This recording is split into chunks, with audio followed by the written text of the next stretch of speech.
Hello students. So now we will continue with this question number 19, and again this is very important question. अक्सर paper में आ चुका है ये. The question is let capital R be a ring with unity. Again capital R आपको क्या दे रखा है, ring with unity दे रखा है. Prove that prove that in R module capital R, ring को मॉड्यूल बोल रहा है, लेफ्ट आइडल ए, इस आर का जो लेफ्ट आइडल है जिसको नाम दिया A, is direct summand of capital R. ध्यान रखिए, डायरेक्ट सम्मांड अब आपको मैं एक्सप्लेन कर चुका हूँ प्रीवियस वीडियो में. Direct summand of capital R if and only if A is equal to R into small e for some idempotent e of capital R. If and only if, ध्यान रखिए यहाँ पे. तो if and only if का मतलब कि अगर A R का डायरेक्ट सम्मांड है, इसका मतलब आर कैसा होगा देखने में, A direct sum capital B. तो प्रूव करना है कि A is equal to R e. And converse is also true. If this left ideal of R is of the form R into e, then this R is equal to direct sum of A and B say. So देखते हैं बारी बारी से. Let capital A is equal to R e, B and B are left ideal of capital R. It is given in the statement. This is left ideal, A is equal to R e हम लेके चले. And e is idempotent means e square equal to e, it is given.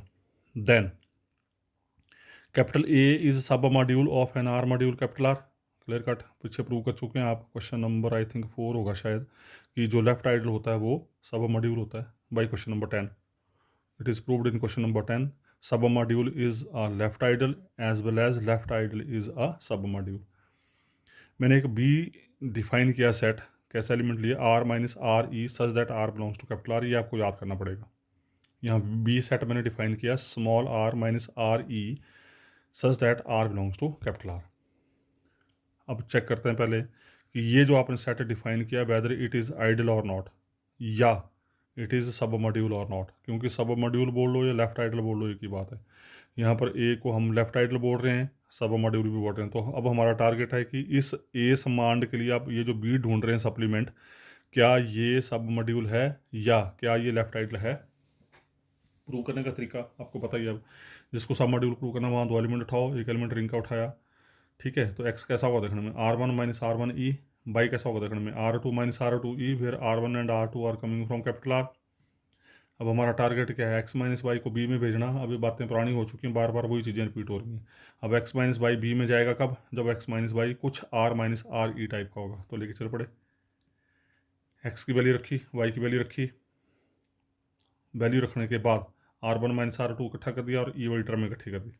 And clear cut this is R minus R e. क्योंकि R one R two capital R के element हैं, capital R हमारा ring है और ring में closure property hold करती है. तो this is member of R, this is member of R. तो ये R minus R E type का हो गया which belongs to capital B. On the same way R X belongs to capital B, you can check. तो B submodule बन गया. तो इस ए सब मॉड्यूल के अनुसार हमने एक सब मॉड्यूल ढूंढ लिया कैपिटल बी. अब हमारा टारगेट क्या प्रूव करना है, एक्चुअली में हमारा टारगेट है प्रूव करना कि ये कैपिटल ए जो है, ये कैपिटल ए जो है वो डायरेक्ट समाउंड है. Direct summand means to prove A is direct summand of capital R for some सब मॉड्यूल बी ऑफ आर. हमारा टारगेट है प्रूव करना कि ये ए जो आर का डायरेक्ट समाउंड है फॉर सम सब module B of R. That is क्या प्रूव करके, R is equal to A direct sum B.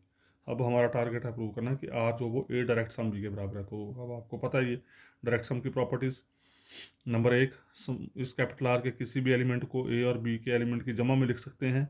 और दूसरी चीज़, ए और बी में कॉमन कुछ भी नहीं होगा, मतलब इनमें जो कॉमन होगा इनकी इंटरसेक्शन जो होगी that is equal to zero space, ऐसे बोल लो. या ए और बी के एलिमेंट की जमा को अगर जीरो के बराबर लेके चलते हैं तो वो एलिमेंट का करेक्टर भी जीरो होगा. ये हम प्रीवियस वीडियो में देख चुके हैं. ओके, तो अब हमारा टारगेट है प्रूव करना R is equal to A direct summand भी. तो लेके चल पड़ते हैं. Now for all R belongs to capital R we have, मैंने क्या किया, ये आर लिया और इस आर में मैंने आर ई ऐड कर दिया, आर ई सब्ट्रैक्ट कर दिया. और अगर आप ध्यान दें तो this R e is element of capital A. ठीक है जी, R minus R e is element of capital B. ये तो कैपिटल बी की डिफाइनिंग से ही है. और क्योंकि कैपिटल आर इंटू ई के बराबर है, तो कैपिटल आर इंटू ई के अंदर कैसे एलिमेंट होंगे, स्मॉल आर इंटू ई. तो इसका मतलब ये आर इंटू ई कहाँ चला गया, ए में चला गया। तो इसका मतलब स्मॉल आर किसका एलिमेंट था, कैपिटल आर का एलिमेंट, ये कैपिटल ए का एलिमेंट, ये कैपिटल बी का एलिमेंट। तो इसका मतलब आर को आपने इन दो सब मॉड्यूल की जमा में लिख दिया। So we gain first property of direct sum. अब हमने प्रूव करना है कि इनकी इंटरसेक्शन में कॉमन कुछ भी नहीं है, मतलब यहाँ पर अगर कॉमन है तो जीरो ही और कुछ भी नहीं है। तो हमने क्या किया, एक्स इसमें उठा लिया। अब टारगेट क्या प्रूव करना है कि इस एक्स का करेक्टर जीरो है। तो एक्स इंटरसेक्शन में तो उसका X belongs to A and X belongs to B.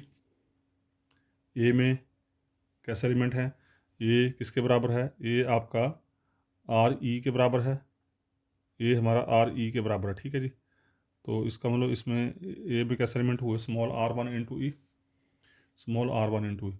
और बी में कैसा एलिमेंट है, R two minus R two e, B की डिफाइनिंग से R one R two is member of capital R. दोनों एक्स के बराबर, तो दोनों बराबर हो गए, ठीक है जी। दोनों एक्स के बराबर, दोनों बराबर हो गए। फिर दोनों साइड हमने क्या किया, ई सेपरेट कर दिया। दोनों साइड ई सेपरेट किया तो ये ई बार आ गया, यहाँ ई आ गया, यहाँ ई स्केयर हो गया, यहाँ फिर ई स्केयर हो गया, क्योंकि ई आइडेम्पोटेंट है तो e square equal to e idempotent है, A square equal to e, same हो गया एलिमेंट, डिफरेंस इज जीरो। तो R one e equal to zero, और आर वन ई क्या था, आर वन ई था एक्स, इसका एक्स इक्वल टू जीरो। तो हमने क्या किया था, इस इंटरसेक्शन में एक्स उठाया था और प्रूव कर दिया कि the character of X is equal to zero. उसी तरीके से और उठाओ, अब आपके ऊपर है, बाई उठा लो, अप्लाई द सेम एनालॉजी, वो भी जीरो आएगा। जेड उठा लो, अप्लाई द सेम एनालॉजी, वो भी जीरो आएगा। तो अल्टीमेटली इस इंटरसेक्शन में आप जो भी एलिमेंट उठाने की कोशिश कर रहे हैं, the character of that element is zero. इसका मतलब A intersection B equal to zero space, इसका मतलब R is equal to A direct sum B, simple. इसका मतलब A is direct summand of capital R. तो डायरेक्ट समान के लिए आपको एक सप्लीमेंट ढूंढना पड़ता है, तो जो करेक्टर इस समान का होता है वही सप्लीमेंट का होना चाहिए। तो ये क्या था, मॉड्यूल था, सॉरी सब मॉड्यूल था, तो ये भी सब मॉड्यूल होना चाहिए, तो इसलिए हमने बी को सब मॉड्यूल प्रूव किया था। हो गया जी कन्वर्स। अब उल्टा लेके चलते हैं, डायरेक्ट समान आपको दे रखा है, let capital A B direct summand of an R module capital R, means R is equal to A direct sum B, it is given for some सब module B of capital R to prove capital A is equal to R e. अब हमारा target है prove करना कि ये A जो है that is equal to R E. हमने क्या किया, एक सेट डिफाइन किया ऐसा अपनी मर्जी से, फिर आपको याद करना पड़ेगा। मैंने एक ऐसा सेट डिफाइन किया, इसमें कैपिटल ए के वो एलिमेंट उठाए जो इम्पोर्टेंट है, ध्यान रखिएगा। कैपिटल ए के वो एलिमेंट उठाए, कैपिटल एस में कैपिटल ए के वो एलिमेंट उठाए जो अडम्पोटेंट है, ध्यान रखिए, कैपिटल ए के वो एलिमेंट उठाए जो अडम्पोटेंट है। तो इसका एक बात तो क्लियर होगी कि ये एस किसी भी कीमत पे एम्प्टी सेट नहीं होगा। क्यों, क्योंकि कम से कम जीरो तो इसके अंदर है ही है। ये क्या था, लेफ्ट आइडल। अगर ये आइडल है तो आइडल के अंदर आइडेंटिटी, एडिटिव आइडेंटिटी होती है, और एडिटिव आइडेंटिटी जीरो होती है। तो जीरो कम से कम इसके अंदर है, क्यों, क्योंकि जीरो का स्क्वायर खुद जीरो होता है। तो जीरो तो कम से कम सेट के अंदर है, that's why this set is not equal to empty. अब इस जीरो का इस जीरो से कोई लेना देना, ध्यान रखना। इसका मतलब यहाँ पर ये है कि इस सेट के अंदर कोई ना कोई एलिमेंट ज़रूर है, बस उस एलिमेंट का करेक्टर क्या, उससे हमें कोई लेना देना नहीं। हाँ, कंडीशन ये है कि वो एलिमेंट इस प्रॉपर्टी को सेटिस्फाई करना चाहिए। तो इसका मतलब यहाँ पर आप जो भी एलिमेंट ढूंढेंगे that must be an important. If S is equal to zero space, तो जीरो स्पेस, अगर एस जीरो स्पेस होगा तो इसका मतलब क्या होगा इस एस में जो भी एलिमेंट होंगे उनका करेक्टर क्या होगा, जीरो होगा। अगर उनका करेक्टर जीरो होगा तो एक बात क्लियर होगी कि वन किसी भी कीमत पे कैपिटल ए के अंदर नहीं होगा। क्यों, क्योंकि क्योंकि कैपिटल एस में क्या है, सिर्फ और सिर्फ जीरो मान के चल रहे हैं हम खुद। अब हम चेक कर रहे हैं कि हाँ कि ये जीरो स्पेस है या नहीं है। अगर जीरो स्पेस नहीं है तो इसके अंदर एलिमेंट है, अगर जीरो स्पेस है तो इसका मतलब इसके अंदर जीरो या बाकी कुछ भी नहीं है। अगर बाकी कुछ भी नहीं तो इसका मतलब वन ए के अंदर नहीं है, ठीक है। अब वन ए के अंदर नहीं है, ध्यान रखिए, यहाँ पर ए क्या है, समान, डायरेक्ट समान, मतलब R is equal to A direct sum B. A में वन नहीं है, अगर यहाँ नहीं है लेकिन यहाँ तो है, तो इसका अगर यहाँ नहीं है तो उसको हर सूरत यहाँ होना पड़ेगा। ये इसकी प्रॉपर्टी ध्यान रखना डायरेक्ट समान की, कि जो एलिमेंट यहाँ नहीं है वो हर सूरत यहाँ होगा, अगर यहाँ नहीं है तो यहाँ होगा। क्यों, क्योंकि वो एलिमेंट यहाँ पर है। अगर कोई एलिमेंट आर में है तो it is necessary that that must belongs to this set या दिस सेट, या दोनों सेट, दोनों में से एक के पास भी होगा तो हमारा काम चल पड़ेगा। अब क्योंकि वन ए में नहीं है तो इसका मतलब वन को हर सूरत बी में होना पड़ेगा, क्योंकि it is given in the statement this R is ring with unity. It is given in the statement one is there. अगर वन यहाँ पर है तो इसका मतलब वन इस डायरेक्ट सम में है। वन अगर इस डायरेक्ट सम है तो उसका मतलब वन को हर सूरत या तो ए में होना पड़ेगा या बी में होना पड़ेगा या दोनों में होना पड़ेगा। अगर ए में नहीं है तो बी में होगा। तो वन ए में नहीं है तो उसका मतलब 1 कहाँ चला गया, बी में चला गया। और ये रिंग थ्योरी का रिजल्ट है, क्योंकि B is ideal of R. और रिंग थ्योरी में एक ये थ्योरम है कि जिस भी आइडियल में 1 घुस जाए वो आइडियल आइडियल ना रह करके खुद रिंग बन जाता है। वो ideal is itself ring, that ideal is itself ring, but this is only possible if identity goes to that ideal. ये थ्योरम हम रिंग थ्योरी में प्रूव करते हैं, ये वाली। If 1 belongs to ideal then ideal is itself equal to ring. Okay, ये कहानी खत्म हो गई। अगर 1 बी में है तो बी आर के बराबर हो गया।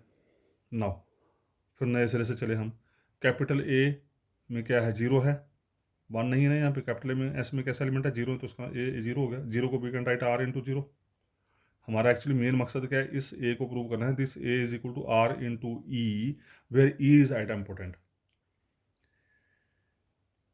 ये 0 हो गया, तो इसका 0 को we can write R into 0। If 1 belongs to S, अब लेके चलते हैं। अगर 0 नहीं है तो इसका मतलब 1 एस के अंदर है। अगर 1 एस के अंदर है तो एस के अंदर एलिमेंट ही ए से आ रहे हैं, तो इसका मतलब 1 बिलोंग्स टू कैपिटल ए, क्योंकि 1 भी डम्पोटेंट होता है। तो इसका मतलब अगर 1 ए में है तो इसका मतलब ए और आर बराबर हो गए। अगर ए और आर बराबर हो गए तो we can write R as R into 1। तो इसका मतलब ये हुआ कि अगर ए 0 के बराबर है then A is equal to R into E, where this E is idempotent, 0 is idempotent.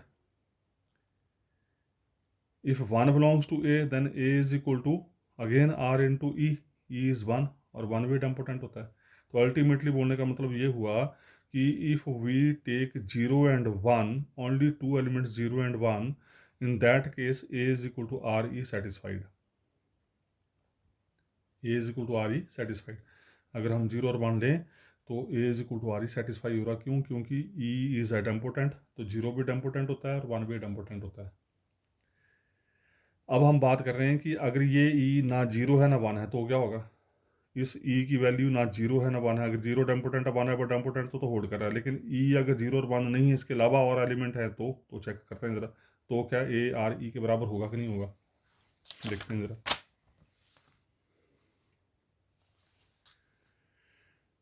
अब देखो ज़रा, क्योंकि ई किसका एलिमेंट था, एस का एलिमेंट। एस में एलिमेंट कहाँ से आ रहे थे, ए से। एस की डिफाइनिंग देख सकते हैं आप।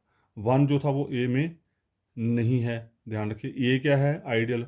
ई ए का एलिमेंट, 1 ए का एलिमेंट नहीं है, क्योंकि ए आइडियल है। तो आइडियल की डेफिनेशन क्या बोलती है, अगर ये दोनों एलिमेंट ए में होते तो दोनों का डिफरेंस भी ए में होता। आइडियल की फर्स्ट प्रॉपर्टी या सब मॉड्यूल की फर्स्ट प्रॉपर्टी। लेकिन ई ए में है, 1 ए में नहीं है, तो इसका मतलब 1 माइनस ई ए में नहीं होगा। अगर ए में नहीं होगा तो बी में होगा। Now R is equal to A direct sum B, it is given. और डायरेक्ट सम की डेफिनेशन क्या बोलती है कि आर के एलिमेंट को ए और बी के एलिमेंट की जमा में लिख सकते हैं, तो लिख दिया हमने A plus B equal to R. लेकिन आर को we can write R e plus R into 1 minus e, मतलब आर में मैंने आर ई ऐड किया और आर ई सब्ट्रैक्ट कर दिया, कोई दिक्कत नहीं। And this is the member of capital A and this is the member of capital B by defining, you can check, previous हम देख चुके हैं। Since this representation is unique, हमें पता है, आपको बता चुका हूँ प्रीवियस वीडियो में कि डायरेक्ट सम की रिप्रेजेंटेशन यूनिक होती है। लेकिन यहाँ पर हम बोल रहे हैं, यहाँ क्या बोल रहे हैं, A plus B is equal to R, और यहाँ पर बोल रहे हैं R e plus R into 1 minus B equal to R. ये भी डायरेक्ट सम की रिप्रेजेंटेशन है, ये भी डायरेक्ट सम की रिप्रेजेंटेशन है। लेकिन डायरेक्ट सम की रिप्रेजेंटेशन यूनिक होती है। इसका मतलब ये हुआ कि अगर ये साइड बराबर है तो ए प्लस बी और ये भी बराबर होंगे, तो इसका मतलब ए की वैल्यू होगी आर ई, बी की वैल्यू होगी आर इंटू 1 माइनस ई। तो मुझे जिसकी ज़रूरत है मैं उसको लेकर चल पड़ा। A is equal to R e, R किसका एलिमेंट है, कैपिटल आर का। इसका मतलब ए कहाँ चला गया, आर्मी आर ई में।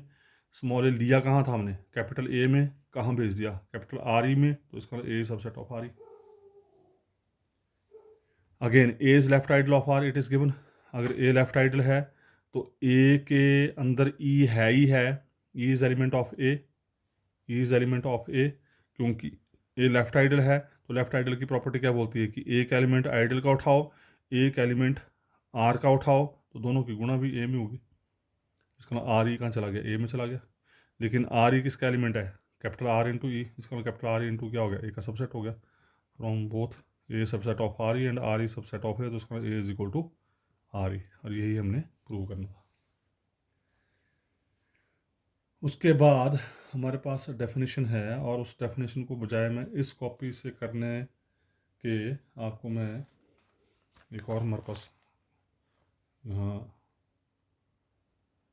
इसको ध्यान से आप ऑब्जर्व करेंगे ज़रा, this is one of the very important definition here, ध्यान से देखना ज़रा आपने, बड़ी इंपॉर्टेंट चीज़ है ये और बड़ी भारी काम की चीज़ है, इसको बड़े ध्यान से अंडरस्टैंड करना, क्योंकि सेम चीज़ आपके सेकंड सेमेस्टर के अलजेब्रा में भी यूज़ होगी और वहाँ पर तो बड़ी भारी यूज़ होगी। यहाँ तो उसका कोई ज़्यादा यूज़ नहीं है, लेकिन सेकंड सेमेस्टर के अलजेब्रा में it is very much useful. So definition is congruent modulo M. Congruent modulo M बोल लो या इक्वलेंस क्लास बोल लो, एक ही बात है। कॉन्ग्रुएंट मॉडुलो एम बोल लो या इक्वलेंस क्लास बोल लो, एक ही बात है। इसका मतलब क्या, देखो ज़रा, an integer a is said to be congruent to an integer b. An integer a is said to be congruent to an integer b modulo m if and only if m divides a minus b. बोलता है कि कोई भी integer किसी दूसरे integer के congruent होगा under this modulo if this modulo divides the difference of those two integers. We can write it as, ये जो ऊपर अंग्रेजी लिखी, इस अंग्रेजी को मैथमेटिकली कैसे लिखेंगे, A is congruent to B modulo M. ये जो 3 लाइन लगाई हैं ऐसे, इनका मतलब, इसका मतलब congruent, A is congruent to B modulo M if and only if this M divides A minus B. मतलब इफ़ एंड ओनली इफ, ध्यान रखना, अगर ये है तो ये है, ये है तो ये है। मतलब इस मॉडुलो का मतलब ही होता है कि इट ऑलवेज डिवाइड्स। और इस कॉन्ग्रुएंसी के बारे में जब आप, अगर आपने डिटेल में स्टडी करनी है तो थर्ड सेमेस्टर में आपको नंबर थ्योरी का पेपर मिलेगा, उस नंबर थ्योरी के पेपर में इसकी बड़ी डिटेल में स्टडी है। तो ये भी एक थ्योरी है, कॉन्ग्रुएंट थ्योरी है, कॉन्ग्रुएंसी थ्योरी। तो what this theory says, if these two integers are congruent to each other under modulo m, then m always divides difference of these two। ठीक है जी। अब the relation of congruency is an equivalence relation, और ये relation equivalence relation होता है, ये हम ring theory में देख चुके हैं। रिंग थ्योरी में वहाँ थ्योरम है, ग्रुप थ्योरी में वहाँ थ्योरम्स हैं, सब ग्रुप थ्योरी में थ्योरम्स हैं इससे रिलेटेड। तो ये कॉन्ग्रुएंसी का रिलेशन जो होता है वो इक्वलेंस रिलेशन होता है। अब इस कॉन्ग्रुएंसी रिलेशन की हेल्प से हमने रेजिड्यू क्लास ढूंढी। रेजिड्यू क्लास मॉडुलो एम बोल लो या इक्वलेंस क्लास बोल लो, with the help of this modulo. कैसे ढूंढी, देखो जरा ध्यान से।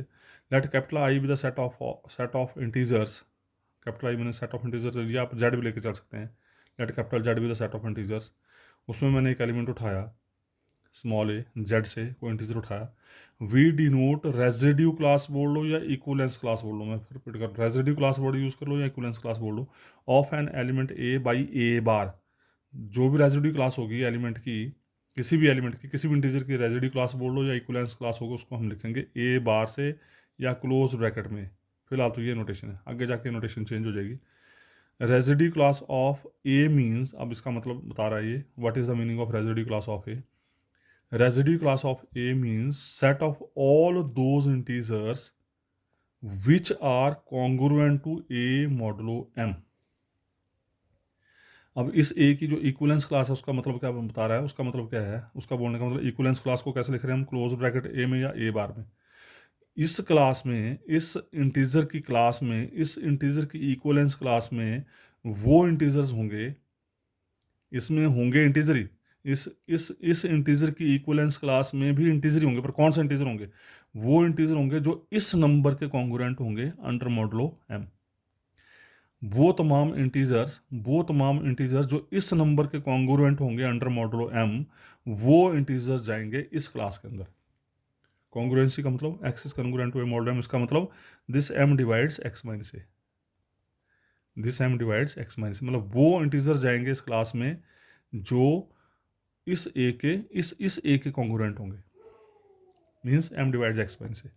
We denote the set of all distinct residue class of integers, residue class बोलो या equivalence class of integers by, इसको हम लिखते हैं इस तरह के, ये जो ये ए बार टाइप की जो क्लासेस आएंगी, जैसे 1 बार, 2 बार, 3 बार, 4 बार, 5 बार, ये जो क्लासेस आएंगी इक्वलेंस क्लासेस, इसको हम रिप्रेजेंट करते हैं कैपिटल आई एम से। मॉडल के ऊपर डिपेंड करता है, अगर यहाँ एम है तो एम आ जाएगा, यहाँ एन है तो एन आ जाएगा, या जेड एम से, या Z oblique generated by M से, इसको पढ़ते हैं generated by M, Z oblique generated by M, या जेड बटा एम से जनरेटेड बाई एम। तो these are the notations for equivalence class generated by any integer. और ये नोटेशन सबसे ज़्यादा यूज होती है जेड एम, और ये एक this is one of the very important notation here. और ये एक फील्ड बनती है आगे जाके नंबर थ्योरी में, सॉरी इसमें रिंग थ्योरी में we will prove this is itself a field. और इस तरह के कई रिजल्ट्स हैं हमारे पास।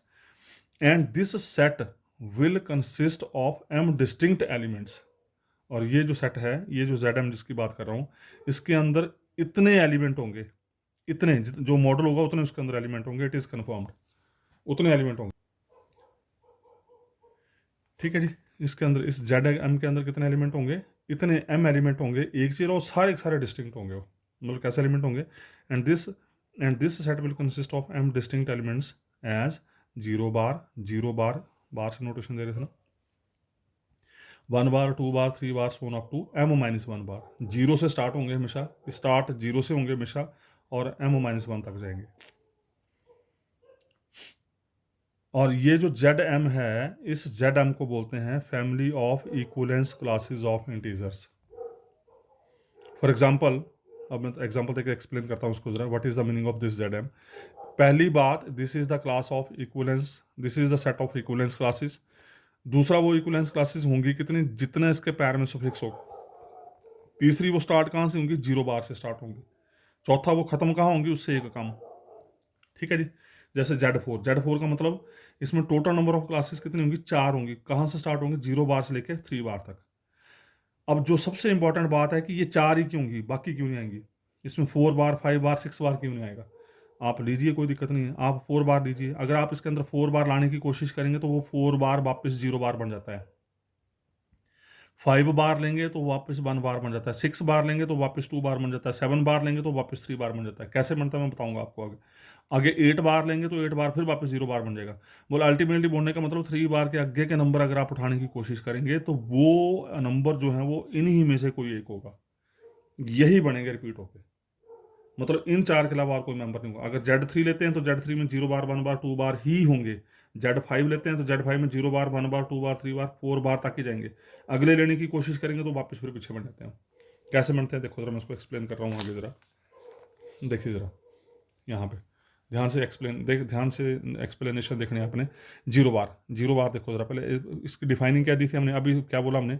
इसमें क्या होगा, ये एक इक्विवेलेंस क्लास है, इसमें कैसे एलिमेंट होंगे, इंटीजर्स होंगे। पर कौन से इंटीजर, जो इस जीरो के कॉन्ग्रुएंट होंगे। वो इंटीजर जो इस जीरो के कॉन्ग्रुएंट होंगे अंडर मॉडुलो एम। और एम का काम कौन कर रहा है यहाँ पे, 4, because we are taking here Z4। तो यहाँ पर एम का काम कर रहा है 4। तो इस जीरो बार में वो इंटीजर्स होंगे जो जीरो के कॉन्ग्रुएंट होंगे अंडर मॉडुलो 4। अब सॉल्व करो उसको जरा। What is the meaning of it, X is congruent to zero modulo 4 means 4 divides X minus 0 means 4 divides X. 4 divides X, इसका मतलब X must be of the type 4n type. अगर 4x को भाग रहा है तो इसका ना x 4 का मल्टीपल होगा। ये तो डिविजिबिलिटी की डेफिनेशन है। इसका मतलब ये हुआ कि इस जीरो बार में कैसे एलिमेंट होंगे, वो x, कौन से x जो 4 के मल्टीपल होंगे, 4 के मल्टीपल होंगे। कौन से इंटीजर्स, वो इंटीजर जो 4 के मल्टीपल होंगे। और 4 के मल्टीपल क्या होंगे, यहाँ से स्टार्ट कर दो। सोन -12, -8, -4, 0, 4, 8, 12 एंड सोन। इसका मतलब जीरो बार में कैसे एलिमेंट होंगे, सोन -12, -8, -4, 0, 4, 8, 12 एंड सोन। ये किसके एलिमेंट होंगे, जीरो बार के। अब 1 बार में देखो जरा, 1 बार में कौन से इंटीजर्स होंगे, वो इंटीजर जो 1 के कॉन्ग्रुएंट होंगे, मॉडुलो 4 सेम। तो 4 डिवाइड्स एक्स माइनस 1, इसका ना एक्स इक्वल 4n + 1। तो इसका 1 बार में कौन से एलिमेंट होंगे, जो आपने 4n निकाला ऊपर, जो आपने जीरो बार निकाला ऊपर, उस जीरो बार में एक ऐड कर दो। उस जीरो बार के एलिमेंट्स में एक ऐड कर दो। -8 + 1 is -7, -4 + 1 is -3, 0 + 1 is 1, 4 + 1 is 5, 8 + 1 is 9, 12 + 1 is 3। तो ये एलिमेंट होंगे 1 बार में। अब 2 बार में कौन होगा, 2 बार में वो एक्स होंगे जो 2 के कॉन्ग्रुएंट होंगे। तो इसका मतलब एक्स कैसा हो गया, 4n + 2 टाइप का। इसका मतलब ये जो 4n ऊपर निकाला है, मतलब जीरो बार निकाला, उसमें 2 ऐड कर दो। 2 ऐड करेंगे तो क्या बनेगा, -6, -2, 2, 6, 10, 14 एंड सो ऑन। ये आ गया। फिर 3 बार में कैसे एलिमेंट होंगे, सेम 4n में 3 ऐड कर दो। 4n मतलब ये जो जीरो बार निकाला आपने, इसमें 3 ऐड कर दो। 3 ऐड करके ये आ गया। अब 4 बार लेके चलो जरा। अब 4 बार मैंने बोला कि 4 4 बार इस सेट के अंदर Z4 के अंदर नहीं है, हम लेके चल पड़ेंगे 4 बार इसके अंदर है, तो देखते हैं क्या होता है। 4 बार का मतलब क्या हुआ, 4 बार के अंदर वो x होंगे जो 4 के कॉन्ग्रुएंट होंगे, वो x होंगे जो 4 के कॉन्ग्रुएंट होंगे। तो यहाँ पर क्या आएगा, x इक्वल 4n प्लस 4। तो आपने क्या करना है, इस 4n में 4 ऐड कर दो। ये जो 4n ऊपर 0 बार निकाला था आपने, 4n का मतलब 0 बार, 0 बार में 4 ऐड कर दो। 4 ऐड करेंगे तो यहाँ क्या बनेगा, सोन -4 0 4 8 12 16 एंड सोन, यही बनेगा। और क्या ये सेट खुद 0 सेट है, 0 बार सेट में भी यही 4 के मल्टीपल थे, 4 बार में भी 4 के मल्टीपल आएंगे। आगे अगर 5 बार लेंगे तो 5 बार जो वो एज इट इज़ 1 बार रिपीट कर जाएगा। 5 बार का मतलब क्या होगा, यहाँ आ जाएगा 4n प्लस 5 बार में क्या आ जाएगा 4n प्लस 5, इसमें प्लस 5 5 कर दो, ऑटोमेटिकली ये बनता जाएगा। तो 5 बार क्या बन जाएगा 1 बार, 6 बार क्या बन जाएगा 2 बार, 7 बार क्या बन जाएगा 3 बार, आगे 8 बार लेंगे वो वापस फिर आपका 0 बार बन जाएगा। सो this is the explanation for these equivalence classes. तो अल्टीमेटली बोलने का मतलब ये हो गया, अगर Z5 लेते हैं आप आगे, तो Z5 में क्या होगा 0 बार 1 बार 2 बार 3 बार 4 बार तक जाएगा। अगर इसके अंदर 5 बार लेंगे तो ये 5 बार वापस 0 बार बन जाएगा, 6 बार 1 बार बन जाएगा, 7 बार 2 बार बन जाएगा, ठीक है, 8 बार 3 बार बन जाएगा, 9 बार 4 बार बन जाएगा एंड सो। तो अल्टीमेटली बोलने का मतलब ये हुआ कि जो Z के पैर में सुफिक्स होगा उस सेट के अंदर उतनी ही इक्विवेलेंस क्लासेस होंगी स्टार्टिंग फ्रॉम 0 बार, and this set is always finite. ध्यान रखना है, Z N set is always finite set. उसके बाद हमारे पास ये होमवर्क्स हैं आगे कॉन्टिन्यूटी में, जो हमने अभी थ्योरम की थी इस इक्विवेलेंस क्लासेस से पहले, उसके बिहाफ पे कुछ एक न्यूमेरिकल्स हैं होमवर्क आपके लिए। Homework number 12, let capital R be commutative ring, ध्यान रखिएगा commutative ring with unity, and capital I be a finitely generated ideal in capital R such that I square equal to I, दे रखा है। Show that I is a direct summand of capital R, आपने prove करना आई are का direct समांड है, तो क्या प्रूव करेंगे, R is equal to I direct sum capital G, full stop. उसका सेकंड पार्ट इसने पूछा, give an example to show that if I is not generated the generated I is not generated the I need not be a direct summand. अगर बोल रहा है कि आपने एक ऐसा एग्जांपल देना है कि अगर आई को कोई जनरेट नहीं कर रहा है तो उस केस में आई कोई ज़रूरी नहीं है कि समांड बने। सोचना आपने खुद, करेंगे आप खुद। क्वेश्चन नंबर 13, मतलब homework number 13, give an example of सब module of an R module capital M which is not a direct summand. फिर दोबारा से उसने बोल रहा है कि एक ऐसे सब मॉड्यूल का एग्जांपल दो जो डायरेक्ट समांड नहीं है। This is homework number 13। उसका होमवर्क नंबर 14 है आपके पास, homework number 14, simple one, very simple, ये है homework number 14। Let capital R with the ring of all 2x2 upper triangular matrices. अब ये आपको पता होना चाहिए, अपर ट्रायंगुलर मैट्रिसेस क्या होते हैं, ऐसे मैट्रिक्स जिनकी डायगोनल के नीचे की एंट्री सारी जीरो होती हैं। ओवर द फील्ड Z/2, ये आ गया अभी जो मैं एक्सप्लेन कर रहा था इक्विवेलेंस क्लासेस, Z/2 ऐसे लिखो या Z2 लिखो, एक ही बात है। तो पहला क्वेश्चन पूछा, find all direct summand of capital R. तो बोल रहा है कि अगर ये R 2x2 upper triangular matrices का सेट है जिसकी एंट्रीज आ रही हैं इस स्पेस से, इस सेट से, तो बोल रहा है कि इस आर की तमाम डायरेक्ट समान निकालो कितने होंगे। और दूसरा पार्ट इसने पूछा है तमाम direct summand as left R module that is all left ideals A of ring R such that A direct sum B is equal to R for some left ideals B of capital R. तो मतलब आपने ऐसे ए ढूंढने हैं, इस are के ऐसे ए ढूंढने हैं जो इसको सेटिस्फाई करें। Second part, for each direct summand in first part list all idempotent, फिर उसका आइडेम्पोटेंट ढूंढने हैं generated it as a left R module, फिर वो आइडेम्पोटेंट ढूंढने हैं जो इस ए को जनरेट कर रहे हैं। तो ये छोटे छोटे क्वेश्चन हैं, यू कैन चेक और डू योर सेल्फ। उसका नेक्स्ट क्वेश्चन है हमारे पास, उसके बाद नेक्स्ट क्वेश्चन है question number 20। Question number 20 is let E1 E2 so on En be pairwise orthogonal idempotent. ये पेयर वाइज ऑर्थोगोनल दे रखे हैं। अब ऑर्थोगोनल क्या होता है आपको बताना चाहिए। ऑर्थोगोनल का मतलब डिफरेंट का डॉट प्रोडक्ट 0 और सेम का डॉट प्रोडक्ट 1, मतलब E1 dot E2 0, E1 dot E3 0, E2 dot E3 0, लेकिन सेम का 1 होगा, E1 dot E1 1, E2 dot E2 1, E3 dot E3 1 and so. तो ये आपको एक नंबर्स दे रखे हैं जो कि पेयर वाइज ऑर्थोगोनल इम्पोर्टेंट हैं in R ring capital R. Ring R के एलिमेंट दे रखे हैं जो पेयर वाइज इम्पोर्टेंट है, रिंग विद यूनिटी।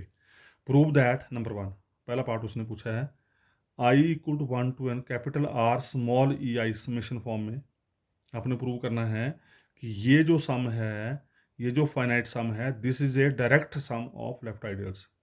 एक तो ये डायरेक्ट सम है और दूसरा आर ई आई जो है वो लेफ्ट आइडियल्स है। और सेकंड पार्ट प्रूव करना है कि इन तमाम एलिमेंट्स की जमा, ये जो आपने एलिमेंट उठाए थे ऊपर, खास तरह के एलिमेंट थे जो कि ऑर्थोगोनल एडम्पोटेंट हैं। एक तो ये ऑर्थोगोनल है, साथ में ये एडम्पोटेंट है, मतलब ई वन का square E one, E two का square E two, E N का स्क्वायर ई एन। तो सेकंड पार्ट प्रूव करना है कि इन तमाम एलिमेंट्स का सम जो है वो फिर एडम्पोटेंट होगा। मैंने नाम दे दिया इसको ई, तो हमारा टारगेट है प्रूव करना कि ये ई जो है वो एडम्पोटेंट है। तो these are the two parts of this question number 20, the shape of question number 20। तो बारी बारी से देखते हैं, सिंपल है ये। Given E1, E2, so En are pairwise orthogonal idempotents, it is given in the statement। pairwise orthogonal का मतलब EI इंटू EJ, अगर I और J डिफरेंट है तो वैल्यू इज 0, अगर I और J सेम है तो value is equal to EJ। मैं थोड़ा गलत बोल गया था पहले, अगर डिफरेंट लेंगे तो प्रोडक्ट आएगा 0, अगर EI इंटू EI लेंगे तो वो बन जाएगा EI। तो सेम का प्रोडक्ट जो है that is element itself. First of all we will prove capital R into E I. पहले तो हमें ये चेक करना है कि लेफ्ट आइडल है कि नहीं है। R इंटू आई में कैसे एलिमेंट होंगे, small r into E I. R is coming from capital R, is left ideal of capital R। Left ideal बोल लो या सम मॉड्यूल बोल लो की बात है। तो आई थिंक अब तो काफ़ी हो गया, अब आप कर सकते हैं इसको लेफ्ट आइडल प्रूव करना। तो क्या करेंगे, यहाँ दो एलिमेंट उठाओ, प्रूव कर दो उनका डिफरेंस इसी में ही है। तो ये उठा लिए, एक्स और बाई दो एलिमेंट उठाए। एक्स पहले कैसा होगा देखने में, R1 into E I, by कैसा होगा R2 इंटू ई आई। R1 R2 किसके एलिमेंट, कैपिटल R के, फिर दोनों का डिफरेंस लिया, दोनों का डिफरेंस फिर R into E I type का बन गया, कैपिटल R इंटू ई आई में चला गया। आर एक्स लेके चले, आर ई आई में चला गया, R E I left ideal हो गया। अब हमने प्रूव करना है कि इन आर ई आई का जो सम था वो डायरेक्ट सम है। तो डायरेक्ट सम प्रूव करने का तरीका क्या होता है कि उस सम के अंदर जो आइडियल्स हैं उनके एलिमेंट की जमा 0 के बराबर लेके चल पड़ो, या तो प्रूव कर दो उनकी इंटरसेक्शन 0 स्पेस है, या उनकी जमा, उन एलिमेंट्स, उस सेट के एलिमेंट्स की जमा 0 के बराबर लेके चल पड़ो, और प्रूव कर दो हर एक एलिमेंट 0 के बराबर है। बस अगर आपको ध्यान हो तो प्रीवियस वीडियो में मैंने बड़ी उस पर एक्सप्लेन किया था कि दो तरीके होते हैं हमारे पास। या तो ये प्रूव कर दो कि इन इस तरह के तमाम सेट्स के इंटरसेक्शन 0 स्पेस है, या प्रूव कर दो कि इन सेट्स के एलिमेंट्स की जमा अगर 0 के बराबर है तो हर एक एलिमेंट 0 होना चाहिए। तो हमने ले लिया summation x I equal 0। Target क्या प्रूव करना है, एक्स आई को 0 प्रूव करना है। अब एक्स आई किसके एलिमेंट है, कैपिटल आर इंटू ई आई के एलिमेंट है। कैपिटल आर इंटू आई में कैसे एलिमेंट होंगे, स्मॉल आर इंटू ई आई। तो एक्स आई कैसा होगा देखने में, आर इंटू ई आई। तो इस एक्स आई की जगह हमने आर इंटू ई आई रख दिया, दोनों साइड ई जे से ऑपरेट कर दिया। जब ई जे से ऑपरेट किया तो ध्यान दीजिए ज़रा, इस साइड तो 0 बनेगा, इधर तो कोई दिक्कत नहीं है, इधर तो 0 बनेगा, इधर ही इंपॉर्टेंट चीज़ है। अब अगर आई और जे सेम होंगे, अगर आई और जे सेम होंगे तो इसकी वैल्यू बन जाएगी ई आई। अगर आई और जे डिफरेंट होंगे तो इसकी वैल्यू बन जाएगी 0। अब देखो जरा, जब आप इस समेशन को खोलेंगे, आई वेरीज फ्रॉम 1 to n, जैसे आई की वैल्यू 1 देंगे, आई की वैल्यू 2 देंगे, आई की वैल्यू 3 देंगे, तो ये सारे डिफरेंट होंगे। आई की वैल्यू 1 तो ये बनेगा E1 EJ डिफरेंट 0 हो जाएगा। आई की वैल्यू 2 E2 EJ डिफरेंट 0। आई की वैल्यू 3 E3 EJ। तो इसका मतलब जैसे जैसे आप आई की वैल्यू 1 to n देंगे, एक वैल्यू को छोड़कर, जैसे आई की वैल्यू जे होगी सिर्फ उसको छोड़ के बाकी तमाम वैल्यू के लिए 0 हो जाएगा सम। इस सम की हर एक एंट्री 0 हो जाएगी except when I is equal to J. When I is equal, जैसे आई की वैल्यू जे होगी, यहाँ बनेगा ई जे इंटू ई जे, और बाकी सारा सम 0 हो जाएगा। तो क्या बचेगा, आर इंटू ई जे। तो वही लिखा यहाँ पे, देखो ज़रा नेक्स्ट स्टेप में, आर इंटू ई जे और E J into E J is equal to E J. तो R into E J equal 0, R into E J equal to 0 for all J. और आर इंटू ई जे किसके बराबर है, x जे के बराबर। ऐसे तो आर इंटू ई आई था, तो यहाँ जे आ गया आई की जगह, तो एक्स जे बन गया। तो X J equal 0 for all J, या ऐसे बोल दो X I equal to 0 for all I, क्योंकि आई की वेरिएशन में 1 to 1 है, जे की वेरिएशन में 1 to 1 है। और आई थिंक यही हमने प्रूव करना था। हम सारे एलिमेंट्स का सम 0 के बराबर लेके चले थे और सारे एलिमेंट 0 आ गए, तो इसका मतलब ये जो सम था ये आपका डायरेक्ट सम है। This sum is a direct सम। ठीक है जी। उसके बाद सेकंड पार्ट प्रूव करना है कि इन तमाम E1 E2 EN का सम जो है वो इम्पोर्टेंट है जिसको हमने नाम दिया था ई। तो हम ई स्केयर लेके चल पड़े, हमारा टारगेट प्रूव करना कि ई स्केयर ई के बराबर है। तो ई स्केयर का मतलब ई इंटू ई, और ई की वैल्यू क्या है, ई की वैल्यू थी E1 plus E2 plus 1 plus EN into E1 plus E2 plus 1 plus EN। करो दोनों को multiply and apply the property of orthogonality. E1 into E1 square, E1 into E1 square, और E1 square equal to E1, क्योंकि individually सारे एडम्पोटेंट दे रखे हैं statement में। तो E1 into E1 square equal to E1, E1 into E2 zero हो गया, different आ गए। E1 into E3, E1 into E4, E1 into E5 सारे जीरो हो जाएंगे, तो बचेगा सिर्फ और सिर्फ E1 इंटू E1 जो मैं यहाँ बोला था ऊपर। उसी तरीके फिर E2 लिया, E2 इंटू E1 जीरो हो गया क्योंकि डिफरेंट है। E2 into E2 E2 square हो गया E2, फिर E2 की बाकी सबके साथ गुणा जीरो हो जाएगी। फिर E3 into E1 zero, E3 into E2 zero, E3 into E3 square बन जाएगा, यहाँ आ जाएगा plus E3 and so on. तो ultimately it becomes E1 plus E2 plus one plus EN and this sum is itself equal to E। तो प्रूव हो गया ई स्केयर इक्वल टू, यही हमने प्रूव करना था, वेरी सिंपल। उसके बाद नेक्स्ट है question number 21। This is again important question. Let K direct sum K dash and L direct sum L dash be direct sums of submodules of M such that ये K dash भी सब module हैं, L dash भी सब module हैं, और इन सब modules के डायरेक्ट सम दे रखे हैं आपको। बोलता है कि अगर ये दोनों डायरेक्ट सम आपस में बराबर हैं, अगर ये दोनों डायरेक्ट सम आपस में बराबर हैं तो प्रूव करिए, then prove that this K is equal to L, then prove that K is equal to L does not necessarily implies K dash equal to L dash. तो आपने प्रूव करना है कि अगर K और L बराबर होंगे तो इट इज़ नॉट नेसेसरी कि K डैश और L डैश भी बराबर होंगे, इट इज़ नॉट नेसेसरी। तो देखते हैं फिर। We know that A plus B बटा A is isomorphic to B बटा A इंटरसेक्शन B।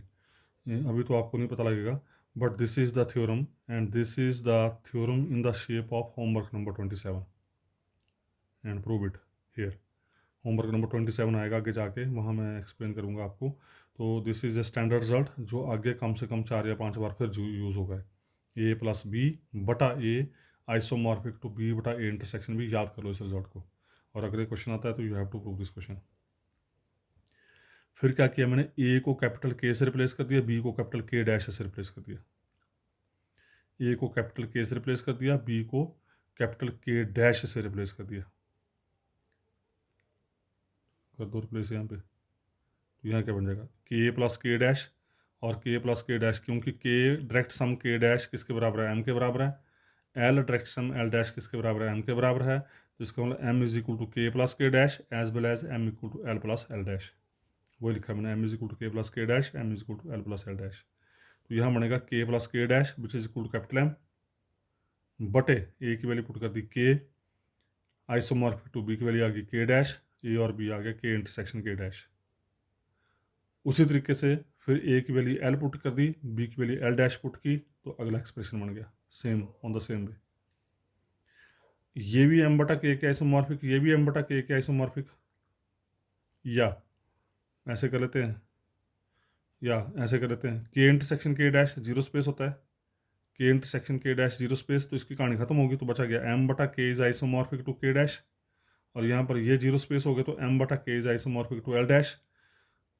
तो K डैश भी M बटा K के आइसोमॉर्फिक, L डैश भी M बटा K के आइसोमॉर्फिक, तो इसका मतलब K dash is isomorphic to L dash. यही किया, आगे देखो ज़रा, K dash is isomorphic to L dash, और यही हमने चेक करना था। क्वेश्चन में दे रखा है कि it is not necessary K dash is equal to L dash, बराबर तो नहीं आए but they are isomorphic to each other. So this is the theorem. इसी के साथ मैं इसको यहीं स्टॉप कर रहा हूँ, नेक्स्ट देखेंगे हम नेक्स्ट वीडियो में। So thank you very much.